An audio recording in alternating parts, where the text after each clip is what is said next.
नमस्कार। कथक को जीवन का प्रतिबिंब मानने वाली अपने समकालीनों में एक जुदा अंदाज रखती है। वो शख्सियत है पद्मश्री शोभना नारायण। ये मेरे दिल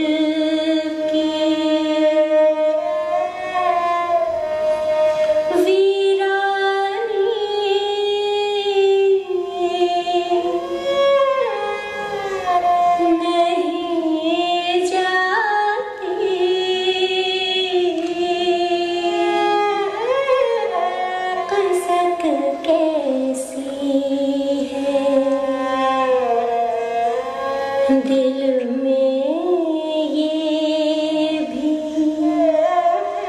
पहचानी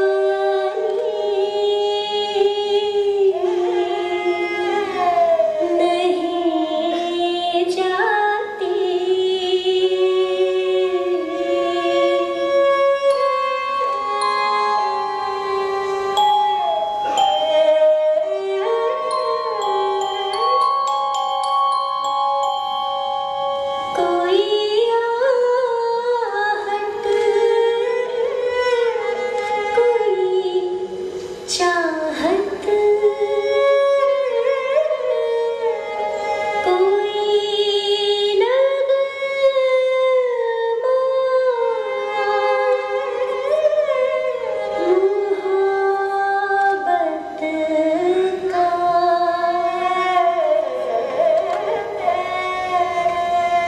किसे गम ख्वार की सूरत भी अब जानी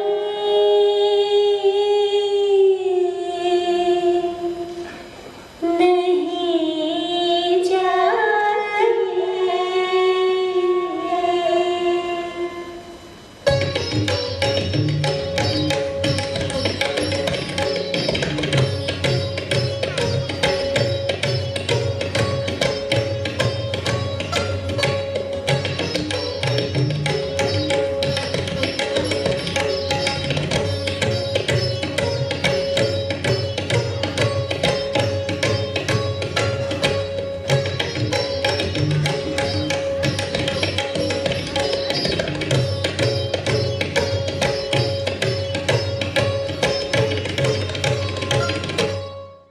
लय और भाव को अपने जीवन का अभिन्न अंग मानते हुए वे कथक की एक गहन दर्शन के साथ यात्रारत है।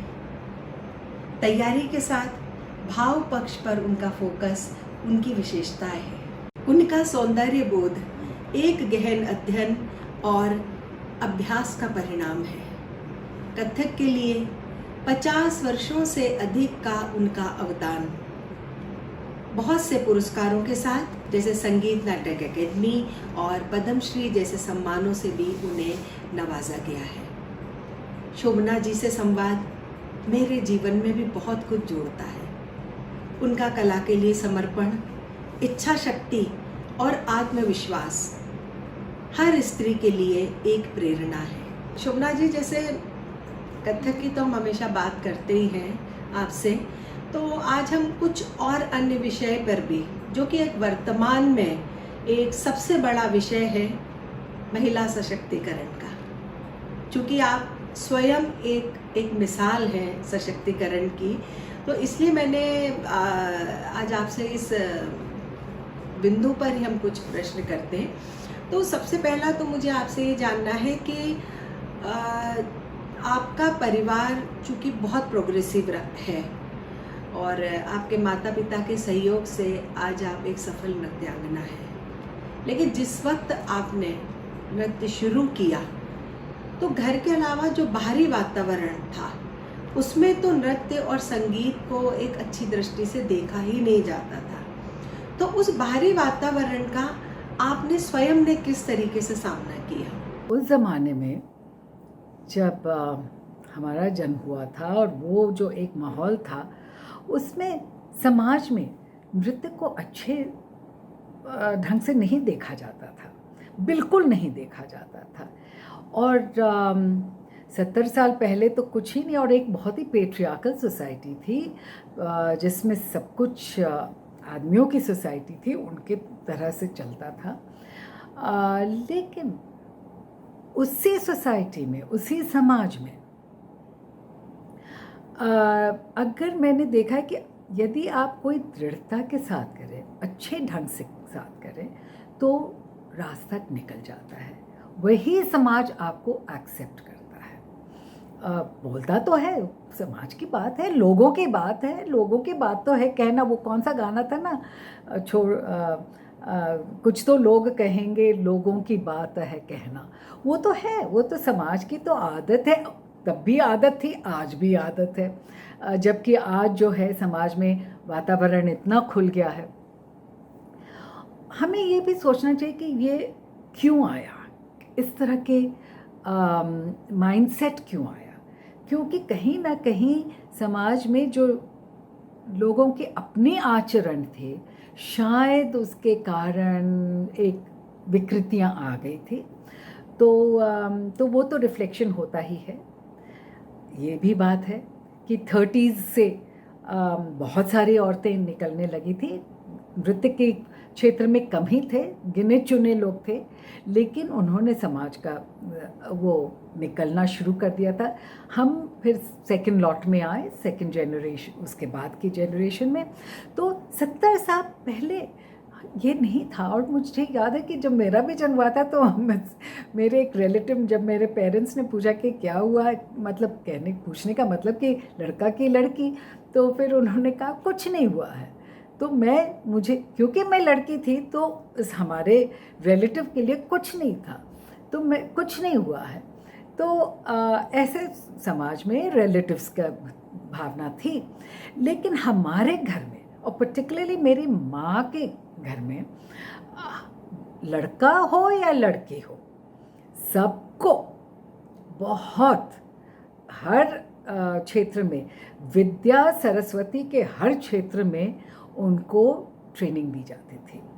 वो पढ़ाई लिखाई से लेकर के हमारे भारतीय दर्शन शास्त्र, संस्कृत और हिंदी लिटरेचर, वो उसके पर पूरा ध्यान, जितना भी एकेडमिक्स के हर एक फील्ड पर ध्यान, और जो भी सरस्वती से रिलेटेड चीज़ है उसमें कढ़ाई, बुनाई, सिलाई, और हमारी फाइन आर्ट्स, परफॉर्मिंग आर्ट्स, संगीत, नृत्य, सब कुछ।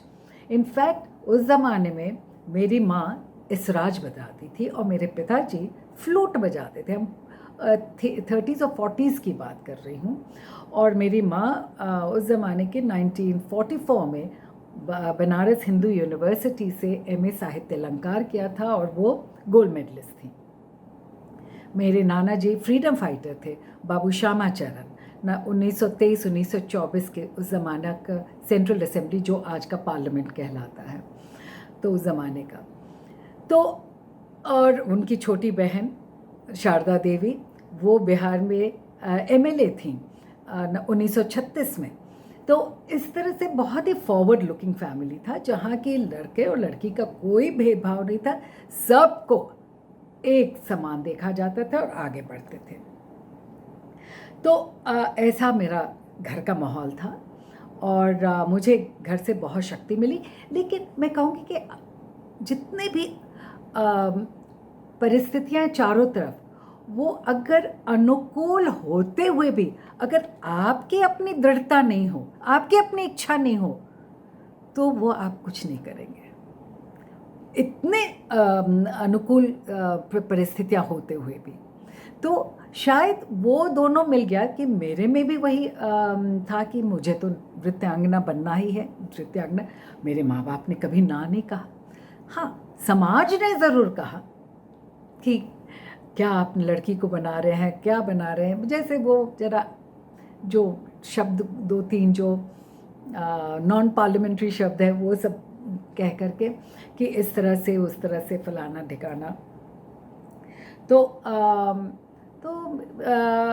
लेकिन घर में स्ट्रेंथ मिला और साथ ही साथ मेरी अपनी दृढ़ता थी और मेरा एकदम ये निश्चय मैंने कर लिया था कि मुझे तो नृत्यांगना ही बनना है।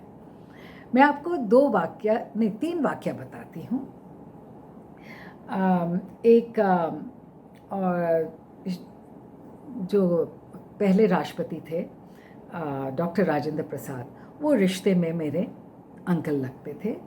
तो उनका हम लोग, मेरे पिताजी के पोस्टिंग बॉम्बे था, तो उस समय वो स्टेट विज़िट पे आए हुए थे बॉम्बे।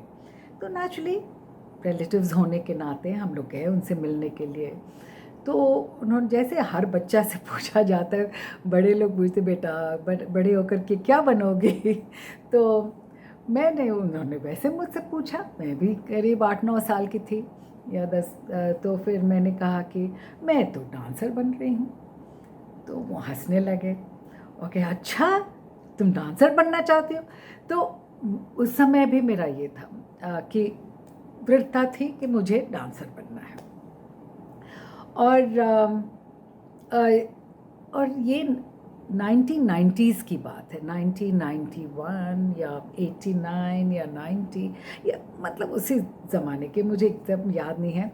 एक हमारी सहज योगी की जो बहुत बड़ी गुरु थी माँ निर्मला देवी, तो उनका यहाँ दिल्ली के उस ज़माने में तो जैसे छतरपुर या जहाँ पता नहीं कहाँ था, या इस तरफ था बिजवासन की तरफ, वो उस तरफ कहीं उनका बहुत बड़ा सत्संग लगा हुआ था, या तो इस तरफ या उस तरफ बहुत बड़ा सत्संग लगा था।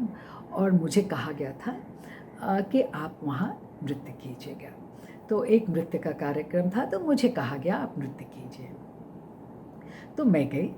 मैं माँ निर्मला देवी को जानती थी बहुत अच्छी तरह, लेकिन एज आंटी निर्मला, क्योंकि उनके हस्बैंड जो थे वो और मेरे पेरेंट्स दोनों, मेरे पेरेंट्स के बहुत अच्छे दोस्त थे। तो लोग बॉम्बे में सब लोग कलीग्स वगैरह थे और दोस्ती थी। तो मैं बॉम्बे में तो बहुत ही छोटी थी, मैं 4-5 साल की उम्र से लेकर के 10-11 साल की उम्र तक बॉम्बे थे। तो फिर इमेजिन कि वो मेरा उम्र का स्पैन था वहाँ बॉम्बे में। और तो जब मैं कर रही थी तो मैंने उनका पैर वैर छुआ, क्योंकि वो तो माँ निर्मला देवी हैं, तो मैं उनकी पैर वैर छुए। तो उन्होंने माइक पर कहा, वो भीड़ थी, वो करीब 40-50-60 हज़ार के लोग की भीड़ थी, और उन्होंने कहा इस बच्ची को मैं बचपन से जानती हूँ, हमेशा ये डांसर बनना चाहती थी, क्योंकि एक बार इसने मुझसे कहा था कि मैं बड़ी होकर डांसर बनूँगी। तो अब उन्होंने दोबारा उसी चीज़ को दोहराया जो पहले हुआ था, तो मेरी दृढ़ता भी थी कि मैं डांसर बनूँगी। अब एक मैं तीसरा वाक़या कहना चाहती हूँ।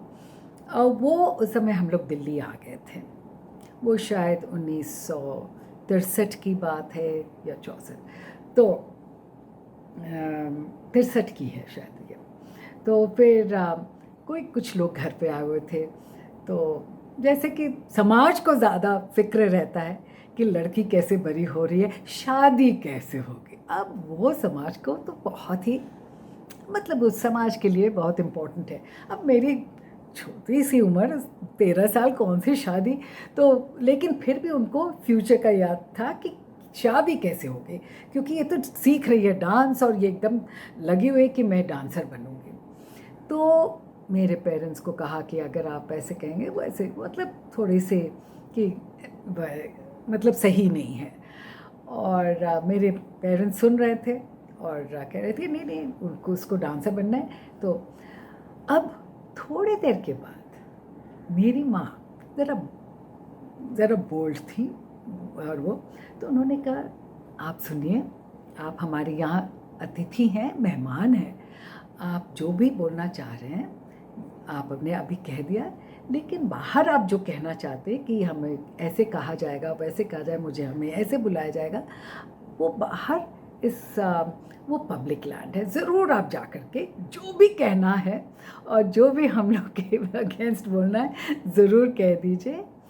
मेरी बेटी डांसर बनना चाहती है, हम लोग उसके साथ हैं। हम लोगों का ये है कि अगर इसने अपना आचरण ठीक रखा, व्यवहार ठीक रहा, मॉरल्स ठीक रखा, एथिक्स एंड वैल्यूज़ ठीक रखे, तो वो नृत्य के भी क्षेत्र में वो अपना डिग्निटी मेंटेन करके रखेगी।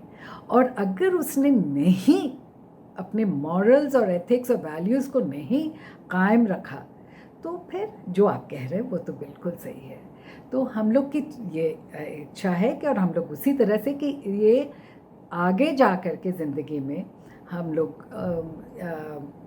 ये इस तरह की ट्रेनिंग दे रहे हैं कि वो अपने मॉरल्स और एथिक्स और वैल्यूज़ को इंटैक्ट रखे, कि वो अपने प्रोफेशन जो भी वो चूज़ कर रही है उसमें डिग्निटी हो और वो प्रोफेशन को डिग्निटी दे। ये बहुत बड़ी बात थी, ये बहुत बड़ी बात थी मेरे पेरेंट्स का कि और फिर उन्होंने एक एग्ज़ाम्पल भी दिया था हमारे उस अतिथि को, कि जैसे कीचड़ में भी कमल का फूल खिलता है वो, और आप हम उसको पूजते हैं तो कीचड़ में रहकर भी, तो अगर आप कह रहे हैं कि वो कीचड़ है तो वो कीचड़ में भी रह कर के अगर वो अपना मॉरल्स और एथिक्स को संभाले हुए हैं वो तो वो डिग्निफाइड रहेगी।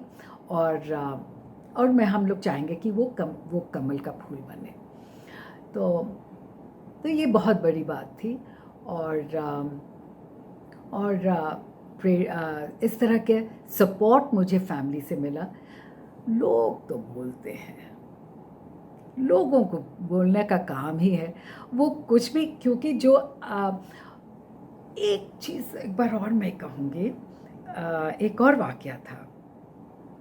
जैसे कि होता है ना, कभी कभी आदमी मायूस हो जाता है, और मैं उस समय शायद सर्विस में थी, हाँ सर्विस में थी, और एक मीटिंग हो रही थी, और जब मीटिंग ख़त्म हुआ तो फिर जैसे रह जाते हैं, तो कोई बहुत ही सीनियर ऑफिसर थे, तो ऐसी बात करने लगे, पूछने लगे कुछ, तो करते करते मेरे आँखों में कुछ आंसू आ गया, तो उन्होंने अपना इधर उधर नज़रअंदाज करके कि समथिंग अबाउट कि आई डोंट नो, तो उन्होंने एक चीज़ कही कि जब पूछ रहे थे डांस के बारे में और वगैरह, जैसे आप अभी पूछ रही हैं डांस के बारे में और ये, और कि लोगों का कहना वहना, तो फिर वही कुछ ऐसी चल रही थी। तो उन्होंने ऐसे कहा कि तुम अभी बहुत ही यंग ऑफिसर हो, लेकिन देखो ना, घर में भी कोई ऐसे भी रहता है, सिर्फ पूजा पाठ करता है, तब भी तो वो क्रिटिसिज्म से वो लेडी परे नहीं है, क्योंकि उसके ही रिलेटिव्स कहेंगे क्या काम करती है घर का, वो तो सिर्फ पूजा पाठ में लगी रहती है, उसने घर थोड़े देखा है ये तो इसे कोई अच्छा चीज़ देखने की वो चाहते नहीं हैं, और लोग अच्छी भी चीज़ों में वो खामियां निकालेंगे। तो ये लोग, और उन्होंने बस वही कहा कि लोगों का तो काम है कहना, वो खामियां निकालने का काम है, तुम्हारा काम है अपना जो है आगे बढ़ना, और तुम बहुत अच्छी ऑफिसर हो और तुम इसी तरह से करते जाओ। तो वही बात उन्होंने कही जो मेरे माँ बाप कहते थे, और तो मैंने आपसे ये 3-4 इंसिडेंट्स आपसे शेयर किया है कि हाँ, लोग तो कहते हैं, लोग बहुत कहते हैं। अरे लोग ने तो ये भी कहा, जब मैंने हर्बत से शादी की और वो बेचारे, वो तो क्योंकि डिप्लोमेट हैं अपने कंट्री के, तो वो बाहर पोस्टेड थे, मैं हमेशा यहाँ, तो हमेशा मेरी बहन भागी भागी आती थी, अच्छा पता है लोग कह रहे हैं कि तुम्हारा जो है शादी टूट रहा है क्योंकि वो वहाँ है और तुम यहाँ हो, और ये वगैरह वगैरह। तो मैंने कहा कहनो, तो जब हम दोनों को मालूम है कि हमारी शादी नहीं टूट रही, तो लोगों को अगर खुशी हो रहा है यही सोच करके, कहानी बना करके, तो कहने दो उनको, कहानी बनाने दो, मुझे क्या, हम हर्बर्ट और मुझे क्या। तो ये तो चलता रहता है, ये जीवन में चलता रहता है। अगर हमने इस पर ध्यान दिया तो अपना काम कहाँ हम करेंगे। मुझे तो अपने काम से मतलब है, मेरी अपनी पूजा से मतलब है। नृत्य मेरे लिए पूजा है, और जब मैं सर्विस में थी वो मेरे लिए भी एक पूजा थी, क्योंकि दोनों ही अपनी जगह पूरा आपका डेडिकेशन चाहता है। तो वो हमारे लिए थे, जो मैं करती हूँ वो पूरी डेडिकेशन के साथ करती हूँ, पूरे दिल के साथ करती हूँ, और सच्चाई के साथ करती हूँ, कीपिंग माई वैल्यूज़ इंटैक्ट। उससे कोई कॉम्प्रोमाइज़ नहीं करती हूँ, वैल्यूज़ से मैं कॉम्प्रोमाइज़ करती हूँ, कीपिंग माई वैल्यूज़ इंटैक्ट। शोभना जी, आज आप एक स्वयं एक ऐसा उदाहरण है कि आज आप एक सफल नृत्यांगना के रूप में स्थापित हैं ही हैं। इसके पहले सरकारी एक उच्च प्रशासनिक पद का भी आपने निर्वाह किया। इसके अलावा एक पत्नी, एक माँ और दूसरे अन्य सामाजिक रिश्ते। तो इनका संतुलन आप अपने जीवन में किस तरीके से बना के रखें? इसका कोई रहस्य तो हमसे ज़रूर बताएं। आपके इस सवाल का मैं क्या जवाब दूं? संतुलन आपने कहा, और इसका राज कोई राज नहीं है। और संतुलन तो जीवन में, सबके जीवन में चाहिए। वो बहुत ही इसेंशियल है, बहुत ही ज़रूरी है। हमारे योग की प्रक्रिया में भी कहते हैं संतुलन होना चाहिए। हमारे फिजिकल, मेंटल और स्पिरिचुअल, जब तक वो संतुलन नहीं होगा तब तक हम बहुत ही एक बैलेंस्ड ह्यूमन बीइंग, इंसान नहीं बन सकते। तो वहाँ भी संतुलन ज़रूरी है। जीवन की प्रक्रिया में भी आप देख लीजिए संतुलन की ज़रूरत रहती है। जहाँ असंतुलन हो जाता है, जहाँ संतुलन बिखर जाता है, तो वहाँ आपके भूकंप आ जाते हैं, सुनामी आ जाती है, ये आ जाता है, वो आ जाता है। लेकिन coming to your direct question, बचपन से ही और जैसे आपको मालूम है कि और सभी को मालूम है कि नृत्य मेरे लिए मेरी आत्मा है, मेरी सांस है, मेरा जीवन है। और मैं सांस के बगैर तो जी ही नहीं सकती हूँ। तो उसके बगैर कैसे मैं जीऊँ? तो एक तो बात ये रही, और दूसरी है कि मुझे पढ़ाई का भी बहुत शौक़ है। और भगवान की कृपा है कि बचपन से ही हम दोनों ही क्षेत्र में अच्छा कर रहे थे और अपना एक छाप छोड़ रहे थे। लेकिन एक दिन का वाक़या है और मुझे याद है, बहुत डिस्टिंक्टली याद है, और मैं आपको नरेट करना चाहूँगी। शायद उससे आपको कोई निष्कर्ष आप निकाल पाए। और वो कि मैं शायद 7-8 साल की थी और बम्बई की बात है, और मैं 7-8 साल की थी। और जैसे कि टर्मिनल एग्ज़ाम्स आ रहे हैं, तो मैं टर्मिनल एग्ज़ाम्स के लिए पढ़ाई कर रही थी। और जैसे हम लोग सब किताब लेकर बैठते हैं और कह रहे कि हम 15 घंटे पढ़ रहे हैं, 16 घंटे पढ़ रहे हैं, वगैरह वगैरह वगैरह। तो मैं ऐसे अपना पढ़ रही थी और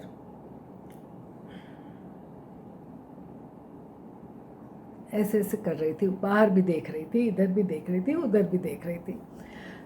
मुझे मालूम नहीं था कि मेरी माँ मुझे देख रही है, ऑब्ज़र्व कर रही हैं। कुछ देर के बाद वो आई और उन्होंने मेरा किताब लिया हाथ से और कहा बंद करो और जाओ, जाकर जो भी तुम करना चाहती हो करो। तो मैंने कहा नहीं माँ, मेरा इम्तिहान। इसे क्या इम्तिहान के लिए पढ़ाई कर रही हो? कोई पढ़ाई नहीं कर रही हो, तुम्हारा तो दिमाग इधर से उधर, उधर से इधर, इधर से उधर जा रहा है। कौन सी पढ़ाई हो रही है तुम्हारी? तो कह रही थी तो क्या सोच रही थी? मैंने कहा तुम डांस के बारे में सोच रही थी कि तुम डांस करना चाहती हो? मैंने कहा जी। तो ये कि फिर जाओ डांस करो। तो मैं जाकर डांस किया। सीधे जब वहाँ हो तो फिर आकर पढ़ना।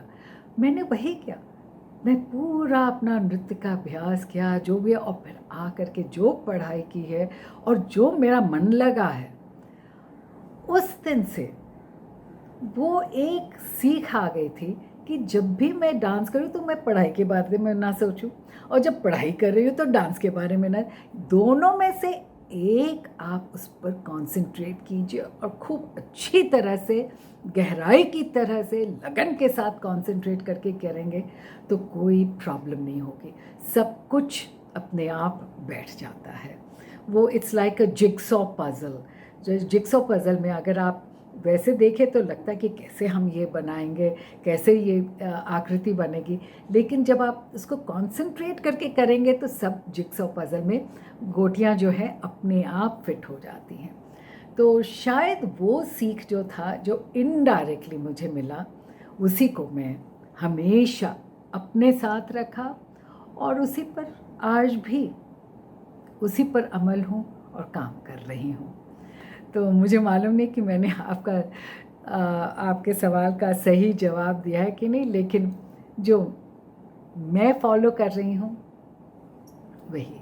और मैंने ये भी देखा है कि यदि आप कुछ जो भी चीज़ उठाए उसको गहराई के साथ करें, लगन के साथ करें और इधर उधर फिजूल की बातों में ना रहें तो बहुत वक्त मिल जाता है, हर एक चीज़ के लिए बहुत वक्त मिल जाता है।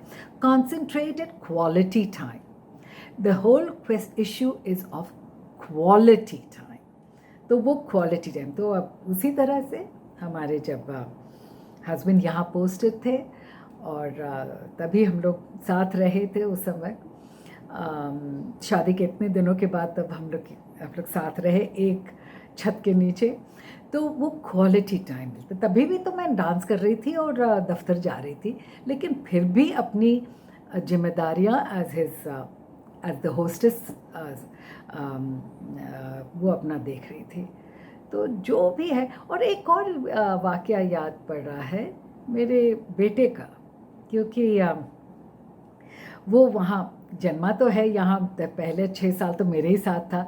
उसके बाद जब प्रॉपर स्कूलिंग शुरू हुआ, किंडरगार्टन वगैरह यहीं किया, लेकिन जब प्रॉपर स्कूलिंग क्लास 1 की बात आई तब वो वियना चला गया अपने पिताजी के पास, मेरे हस्बैंड के पास, और वहाँ फिर उसकी पढ़ाई लिखाई प्रॉपर ढंग से हुई।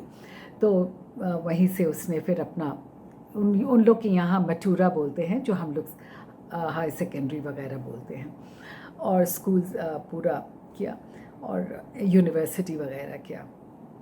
तो वो बहुत छोटा था एक बार, तो जैसे हम जितने भी हम लोग माताएं हैं, कभी ना कभी हमारे यहाँ अंदर गिल्ट कॉन्शियंस आती है जितने भी हम लोग वर्किंग मदर्स हैं।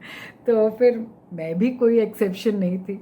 तो मैं एक दिन कह रही थी कि बेटा, मैं पता नहीं मैं अच्छी माँ हूँ कि नहीं, मैं तो दिल्ली में हूँ और तुम यहाँ हो, क्या मुझे तो समझ में नहीं आ रहा। मैंने ऐसे, तो फिर वो कहता है माँ, और वो छोटा था, वो भी करीब 7, 8, 9 साल का होगा, लेकिन उसकी मैच्योरिटी को मैं दाद देती हूँ कि वो कहा कि माँ, आप अगर यहाँ रहती भी पूरे दिन, तो मैं तो सुबह 7, साढ़े 7 बजे निकल जाता हूँ स्कूल से, फिर लौटता हूँ दोपहर को, फिर अपना खेलने चला जाता हूँ। मेरा ये स्विमिंग क्लास है, तो फुटबॉल है, तो ये है, तो वो है, और मेरा म्यूज़िक क्लासेस है वगैरह, और फिर मैं रात को आता हूँ, पढ़ाई करता हूँ और सो जाता हूँ। तो आपके साथ मैं कितनी देर बिता सकता था? तो मैंने कहा हाँ, ये बात तो है।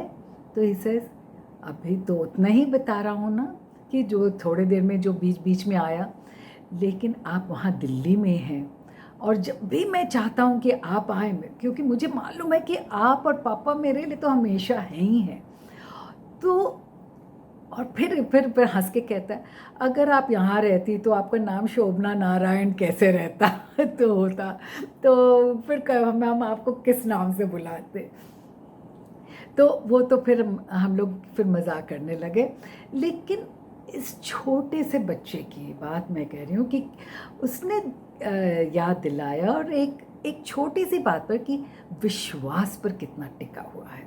उसको विश्वास था कि मेरे माँ बाप तो हमेशा ही मेरे साथ हैं, 24 घंटे मेरे साथ हैं, फिज़िकली मैं हूँ या ना हूँ, लेकिन और फिज़िकली मेरे पिताजी मेरे साथ हैं कि नहीं, क्योंकि वो तो भी तो ऑफिस वगैरह में, लेकिन मेरी जो भलाई है, मेरी जो पूरे उन लोग के देख रेख में हो रहा है, और वो बार बार हर चीज़ में हमारे साथ है।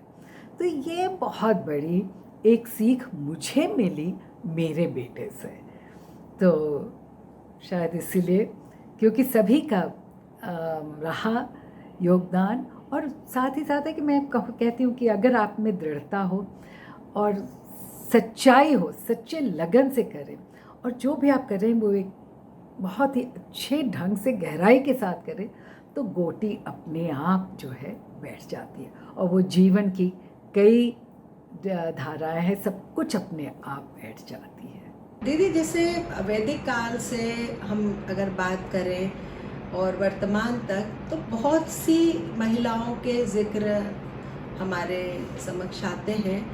तो आपकी नज़र में एक अगर हम महिला सशक्तिकरण की बात करते हैं, तो कौन कौन सी स्त्रियां जो थी, जो आप जिनसे आप प्रभावित हुई, या महिला सशक्तिकरण का हम उन्हें एक उदाहरण कह सकते हैं? कौन कौन से लेडीज़ मुझे प्रभावित किए हैं? एक्चुअली अगर देखा जाए तो जिस जो भी महिला हो, और जो भी महिला ने अपने आत्मविश्वास के साथ अपने रास्ते को अब चुना है और आगे उस पर बढ़ी हैं, दृढ़ता के साथ, सच्चाई के साथ, लगन के साथ, वो शायद हम लोगों को कहीं ना कहीं, मैं नहीं कहूँगी कि प्रभावित कर रही, लेकिन वो आई थिंक वो ज़रूर हमें उनके बारे में सोचना चाहिए, क्योंकि जहाँ प्रभावित करने का सवाल आता है तो हो जाता है कि आपकी कौन सी रोल मॉडल है। मेरी कोई रोल मॉडल इस तरह से नहीं, कभी कोई भी नहीं, ना आदमी ना औरत।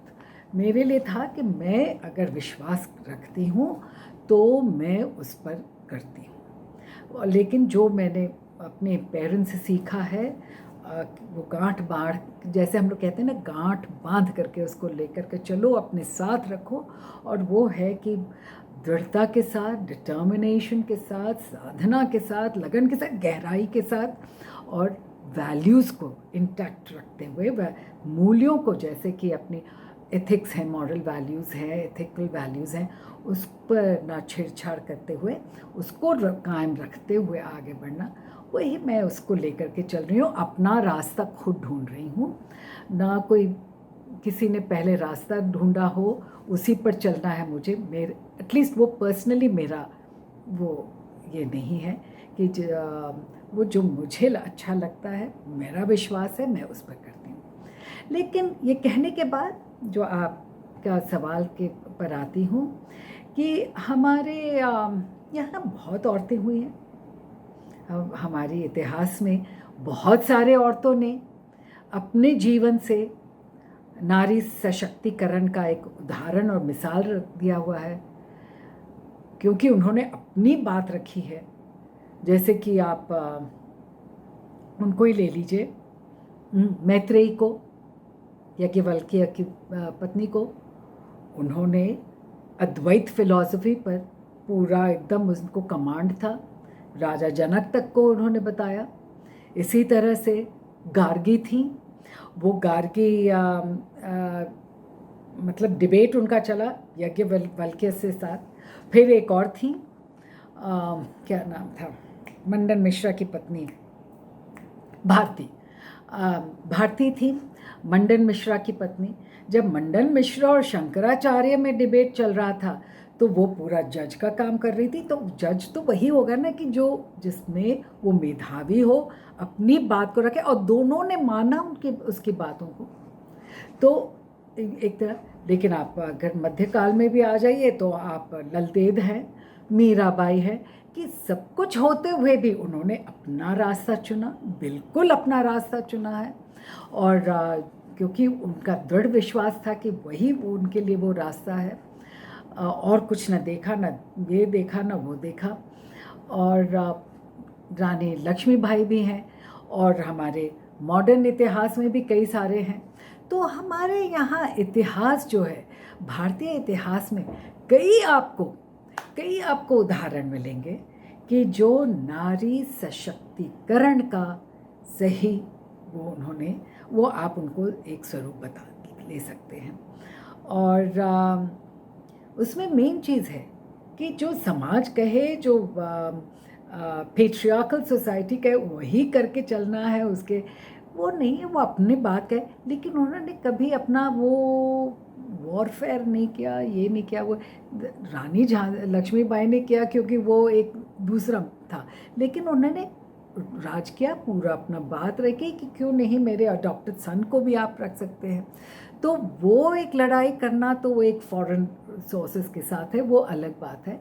लेकिन अपनी बात रखने के लिए कोई जो है उसमें एक हिंसा को अपनाकर, शब्दों की हिंसा या व्यवहार का हिंसा या क्रिया से हिंसा करके आगे अपनी बातें, वो नहीं, वो अपनी बात को रखते हुए, अपनी बात को रखते हुए, बिना हिंसा के, बिना उस एक और औपचारिकता को भी रखते हुए उन्होंने अपनी बात कही। तो आई थिंक इस तरह से हमारी जो भारतीय संस्कृति में बहुत सारे आपको उदाहरण मिलेंगे, एक नहीं कई मिलेंगे। प्रॉब्लम ये बस है कि हम लोग भूल जाते हैं, हम लोग एक या दो को ही लेकर के चल रहे हैं। लेकिन अगर आप देखें टटोले तो बहुत है। और कि रह कर के आपके मॉडर्न फ्रीडम मूवमेंट में देखिए, सभी लोग हैं, पद्मजा नायडू हैं, ये हैं, वो हैं, सरोजनी जी हैं, तो बहुत सारे आपको मिल जाएंगे। तो नारी सशक्तिकरण में बहुत आपको कोई कमी नहीं है भारत में उनके उदाहरण के लिए। तो दीदी, जैसे बहुत सारे उदाहरण और बहुत सारे संदर्भ अभी आपने दिए, राम और सीता हमारे एक आदर्श जोड़ी के रूप में हमारे बीच में, हमारे समाज में है।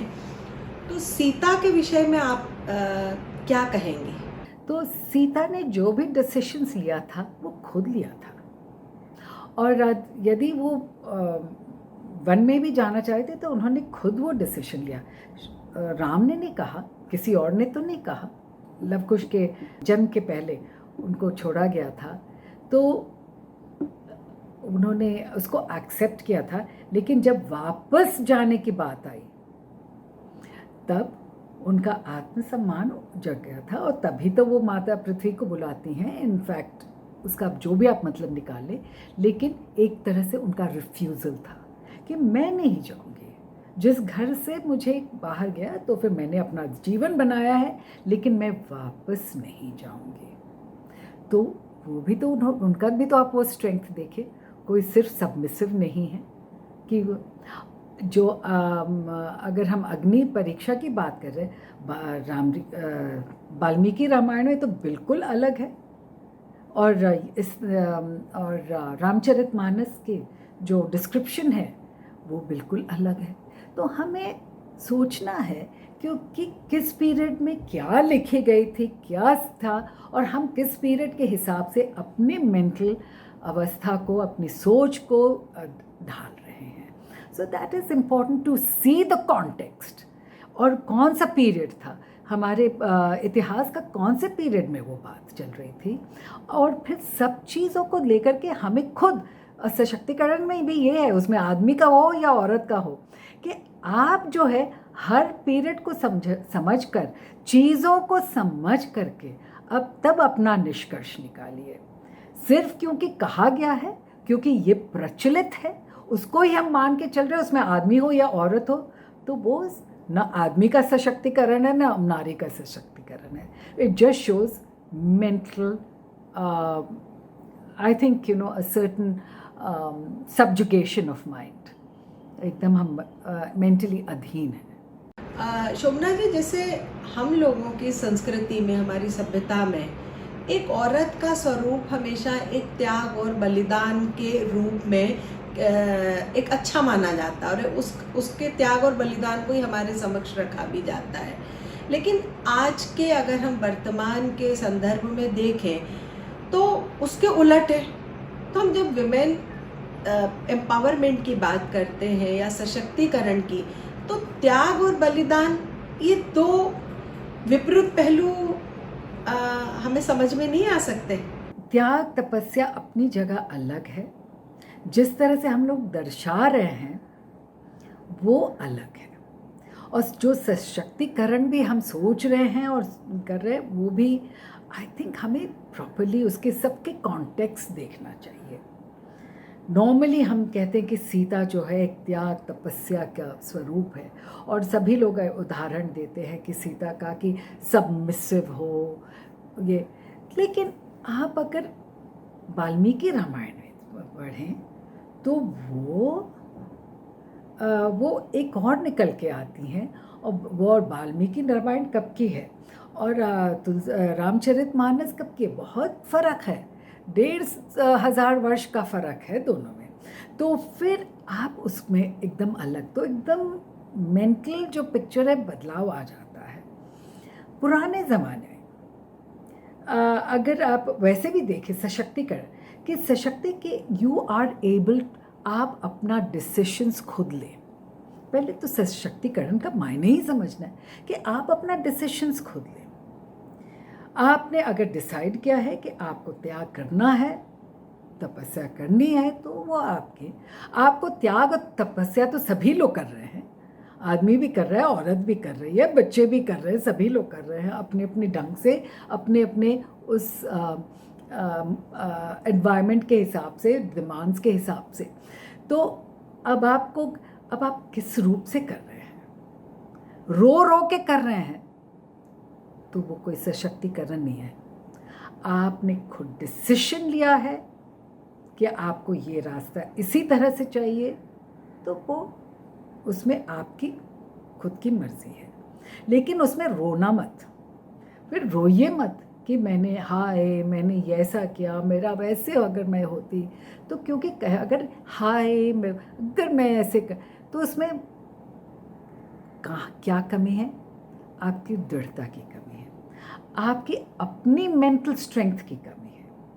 तो सशक्तिकरण में आपकी अपनी मेंटल स्ट्रेंथ चाहिए और आपका खुद का डिसीजन चाहिए, but with mental strength number 1। और ऑफ कोर्स अगर इकोनॉमिक इंडिपेंडेंस आ जाता है तो ऑब्वियस अच्छा ही है। आज तो सॉरी उस पर भी कहती हूँ इकोनॉमिक इंडिपेंडेंस, कि आज तो औरतें इकोनॉमिकली इंडिपेंडेंट है फिर भी मेंटली सब्जुगेटेड है। कोई सशक्तिकरण है, बड़ी मेंटली सब्जुगेटेड है। तो ये कौन सा सशक्तिकरण है? सिर्फ क्योंकि वो घर के बाहर जा कर के कमा रही हैं वो तो सशक्तिकरण नहीं होता है। आप जो है अगर आप कमा रहे तो आप ठीक है, आपकी नीड है, लेकिन आप शायद फिर आप जो इस तरह से है कि अगर आप चाहती तो आपका मन था कि नहीं ना करें, तो अब so there is a difference between the two, वो we have to understand that.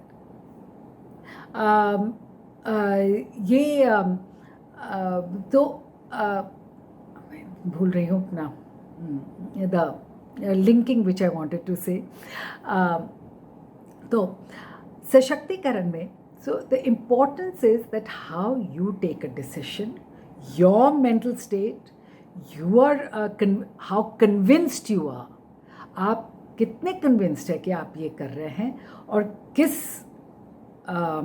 उत्साह के साथ और किस conviction के साथ आप कर रहे हैं। तो that is extremely important अगर आप women empowerment की बात कर रहे हैं। आज बहुत, मैंने जैसा कहा, लोग तो विमेन महिलाएं बाहर जाकर के खूब कमा रही हैं, खूब सब कुछ कर रही हैं, लेकिन अगर आप मेंटली भी देखें तो अभी भी वो इंडिपेंडेंट माइंड की नहीं है, वो कहीं ना कहीं अधीन है कि ऐसा ये कि मेरा ये तो मेरा वो, तो मेरा ये तो मेरा वो। तो मुझे सोचने पर मजबूर करता है जब उनकी मेंटल स्टेट और मेंटल अवस्थाएं देखती हूँ कि आज भी, हाँ, अगर आप डाउरी सिस्टम देखें, बाहर तो वो जा कर के उन्होंने पढ़ाई की, तो पढ़ाई किस काम का? कि आप पढ़ाई करते हुए भी, आपकी पढ़ाई लिखाई, आपने डिग्री ली है तो उसका मतलब हुआ कि आप उसमें आप अपने पैरों पर खड़े हो सकते हैं। लेकिन फिर भी माँ बाप के आर्थिक हालत जानते हुए भी कितनी औरतें हैं, जो आप रोज़ पढ़ते, कितनी औरतें हैं कहते कि आपने क्योंकि इतना डाउरी नहीं दिया दहेज नहीं दिया तो मेरी ये हालत हो गई, मेरी वो हालत हो गई। तो वो माँ बाप से ही उनको ही कहते कि आपके कारण ये हुआ और आप मुझे और दीजिए, आप मुझे और दीजिए। तो ये कौन सा सशक्तिकरण है? कौन सा मतलब पढ़ाई लिखाई का? लोग कमा कर भी, सब कुछ करते हुए भी आप अंदर है। क्यों? कि आप जितना भी जुल्म आप सहना चाह रहे हैं, वो अगर आप सहना चाहते तो सही कीजिए, फिर मत कहिए कि मुझे मेरे ऊपर अत्याचार हो रहा है। लेकिन जब आपने एक्सेप्ट किया है तो आपको तो मौका है कि आप निकल के अपना जीवन, मुझे हमेशा लगा है, एटलीस्ट मेरे लिमिटेड जीवन में, मेरी 70 साल की सफ़र में, कि यदि आप आपकी दृढ़ता हो, दृढ़ विश्वास हो और सही रास्ता हो, मतलब गलत रास्ता ना हो, तो जो परिस्थितियाँ प्रतिकूल भी नज़र आ रहे हैं, आपके अगेंस्ट नज़र आ रहे हैं, वो भी कहीं ना कहीं जा कर के आपके दृढ़ता और आपके सच्चाई के साथ, लगन के सामने झुक जाएगी और वो वहाँ अनुकूल बन जाती है। मेरा तो ये मानना है। तो हमें उसका भी ध्यान रखना चाहिए। और आज तो अगर ये होता सशक्तिकरण का मायने, अगर हम सही ढंग से पढ़ाई लिखाई के में और इतने ये सर होता, तो फिर शायद हमारे इतने दहेज डाउरी डेथ्स नहीं होते, वो वगैरह वगैरह वगैरह। तो वो कहीं ना कहीं दिखा रहा है हमारी मेंटल वीकनेस, जो हम जा रहे हैं, हम या तो हम समाज के भय से कर रहे हैं या किसी के भय से कर रहे हैं। एक तरफ तो भय है, एक तरफ तो आप उससे निकलना नहीं चाह रहे हैं, और एक तरफ से उसका सामना नहीं करना चाहिए। निकलने की भी बात नहीं कह रही हूँ, सामना कीजिए और अच्छी तरह से सामना, वो लड़के सामना नहीं, अच्छी तरह से अगर आप सामना करें तो ठीक है। बहुत ऐसा लगता है कि परिस्थितियाँ बहुत ही प्रतिकूल है, बहुत ही प्रतिकूल है, लेकिन वो अनुकूल हो ही जाएंगे।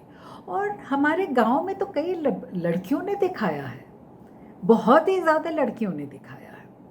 जब हम क्या कहते हैं, ऑनर किलिंग की बात चलती है, जो वो कहीं ना कहीं काफ़ी उसके उदाहरण आते हैं, तो उस ऑनर किलिंग में कौन शामिल है? औरतें भी शामिल हैं, क्योंकि वो भी तो कहाँ जो शामिल है उस अनफॉर्चुनेट क्राइम में, वो भागीदार हैं अपनी बेटी पर, अपनी बहू पर, अपने, तो वो उनका कहाँ मेंटली, और वो बहुत ही एजुकेटेड भी हो सकती है। आप एक दूसरा ये देख लीजिए कि जो हम फीमेल फीटिसाइड कह रहे हैं, जिसको हम कह रहे हैं कि लड़की क्या शब्द है, जो भी, जो फीमेल फीटिसाइड की लड़की पैदा होते हुए उसका फीटस को ही हम मार देते, लड़की के फीटस।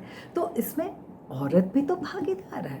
बहुत सारी औरतें खुद ही करती हैं, खुद ही करवाती हैं, तो क्यों? तो वो कहाँ है सशक्तिकरण? आप एडुकेटेड होकर भी, डिग्री, मैं एडुकेटेड का मतलब डिग्री उनके पास है, डिग्री हासिल करने के बावजूद वो कर रही हैं। तो सशक्तिकरण जो है वो बहुत ही बड़ा शब्द है, और उसमें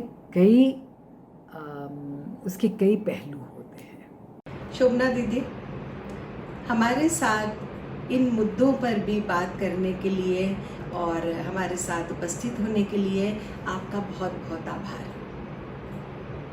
दर्शकों, अगली बार हम आपसे पुनः मिलेंगे, और भी बहुत सी कथक जगत की ऐसी शख्सियत हैं जिनका 50 वर्षों से भी अधिक का अवदान और योगदान कथक के लिए है। ज़रूर हम आपके सामने हाजिर होंगे। बहुत बहुत आभार।